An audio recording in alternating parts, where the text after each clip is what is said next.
Jadi benar, kita menerima laporan dari seseorang berinisial Said Bahar pada Sabtu malam, di mana yang bersangkutan melaporkan bahwa telah terjadi suatu peristiwa yang mengakibatkan yang bersangkutan luka, di mana peristiwa itu diawali pada saat yang bersangkutan mencoba sebuah mobil jeep yang diperbaiki oleh muridnya. Kemudian di tengah jalan karena kondisi rusak, kemudian yang bersangkutan turun.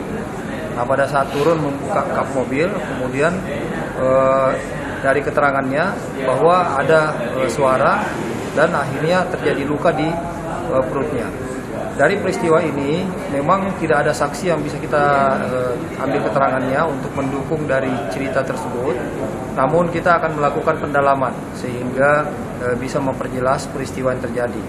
Kemudian yang bersangkutan memang melaporkan setelah dari rumah sakit dan kondisi luka sudah tertutup oleh perban, sehingga untuk bisa memberikan keterangan terkait dengan lukanya, kita masih menunggu hasil visum agar bisa menentukan kondisi luka dan juga penyebab dari luka tersebut. Untuk sementara kita masih melakukan pemeriksaan saksi-saksi agar bisa memperjelas peristiwa dan juga penyebab serta luka dari korban tersebut. Jadi sampai sekarang masih belum bisa memberikan kesimpulan terkait dengan peristiwanya, juga terkait penyebab dari luka tersebut. Rizik dan Bahar, gerombolan Arab Yaman tukang ngibul yang ngaku ditembak. Jika saja Rizik Syihab dan si Bahar Smith ini berulah di era The Smiling Murder Presiden Soeharto, dipastikan mereka dua ini hanya tinggal tulang belulang di dasar lautan, karena sudah pasti bakal dibantai sampai habis tak tersisa. Di era tangan besi Presiden Soeharto, gerombolan pecandu kencing onta tukang tipu macam mereka dua ini solusinya cuma satu: diculik, lalu benar-benar ditembak mati pakai rentetan peluru dari moncong senjata otomatis. Mayat mereka lalu dicor semen dalam drum, kemudian dibuang ke tengah laut di Kepulauan Seribu sana.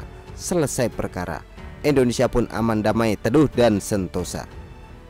Militer di era Orba adalah legitimasi kekuatan bagi The Smiling Murder Presiden Soeharto untuk membasmi keutuh kopret pemecah belah kesatuan bangsa macam si Rizik dan Bahar Smith ini.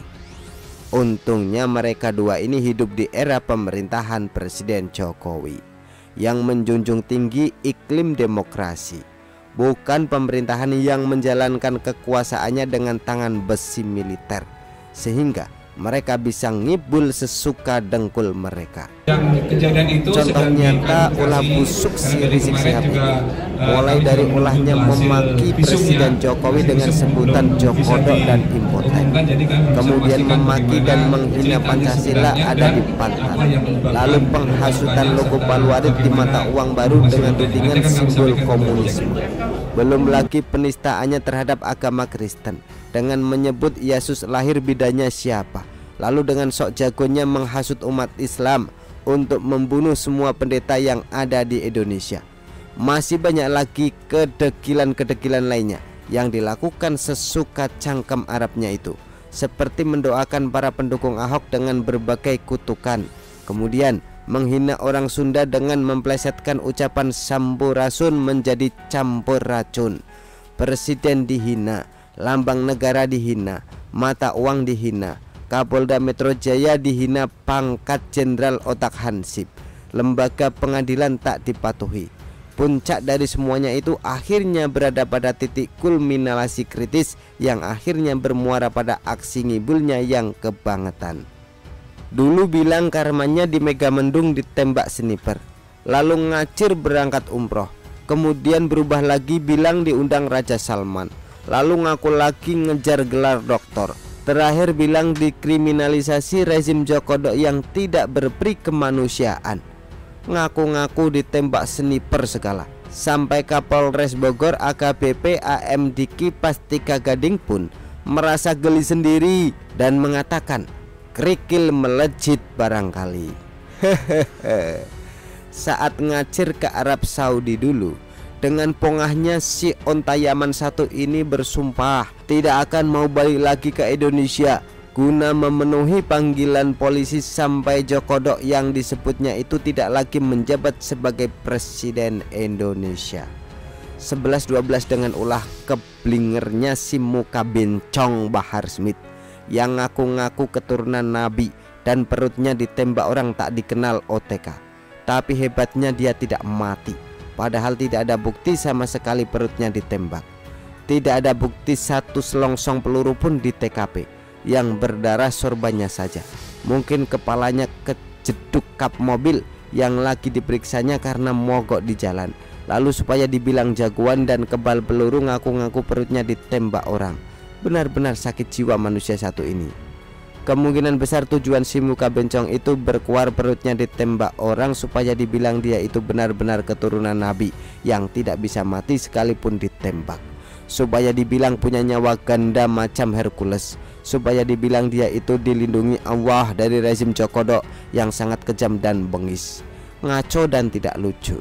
Yang goblok ya para kaum onta overdosis agama itu. Mereka termakan bulat-bulat hasutan dan provokasi onta Arab Yaman itu. Apabila disimak dengan pikiran rasional, tidak mirip kelakuan orang yang waras. Berhayal kebal senjata api macam Bruce Lee yang bisa nendang peluru di udara, lalu diumbarnya melalui laporannya ke polisi setelah 1 hari katanya perutnya ditembak.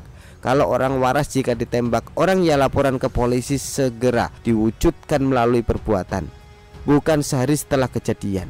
Padahal tidak pernah ada ancaman real atas nyawanya. Jika terbukti membuat laporan palsu, Bahar Smith ini bisa kena pidana penjara paling lama 1 tahun 4 bulan. Sebab laporan palsu diatur dalam pasal 220 KUHP jika melaporkan atau mengadukan telah terjadi suatu tindak pidana, namun tindak pidana yang dilaporkan atau diadukan itu tidak pernah terjadi. Sebab pikiran rasional akan bisa membedakan antara mimpi dan realitas. Saya pingin tahu, coba sini kasih saya pistol tembak perutnya itu. Pengen tahu saya perutnya itu berdarah atau tidak.